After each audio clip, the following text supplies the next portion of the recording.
আভ্যন্তরীণ যুদ্ধে লিপ্ত মিয়ানমারের রাখাইনে মানবিক সাহায্য পৌঁছানোর জন্য বাংলাদেশকে করিডোর হিসাবে ব্যবহারের অনুমতি দেওয়ার ব্যাপারে অন্তর্বর্তীকালীন সরকার নাকি নীতিগতভাবে সিদ্ধান্ত নিয়েছে। দেশের স্বাধীনতা সার্বভৌমত্বের সঙ্গে জড়িত এমন একটি স্পর্শকাতর বিষয় সিদ্ধান্ত নেওয়ার ক্ষেত্রে অন্তর্বর্তীকালীন সরকার কিন্তু জনগণকে জানায়নি। এমনকি জনগণের প্রতিনিধিত্বকারী রাজনৈতিক দলগুলোর সঙ্গেও কোনোই আলোচনা করার প্রয়োজন বোধ করেনি।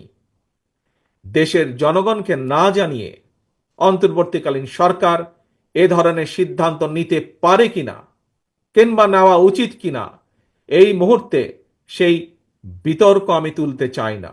তবে স্বাধীনতাপ্রিয় জনগণ মনে করে করিডোর দেওয়া না দেওয়ার বিষয় সিদ্ধান্ত আসতে হবে জনগণের কাছ থেকে।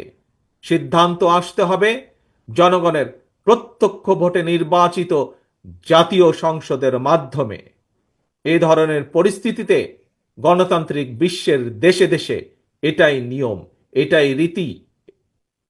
আমাদের বক্তব্য স্পষ্ট, বিদেশিদের স্বার্থ রক্ষার স্বার্থে নয়, অন্তর্বর্তীকালীন সরকারকে সবার আগে দেশের জনগণের স্বার্থ নিশ্চিত করতে হবে।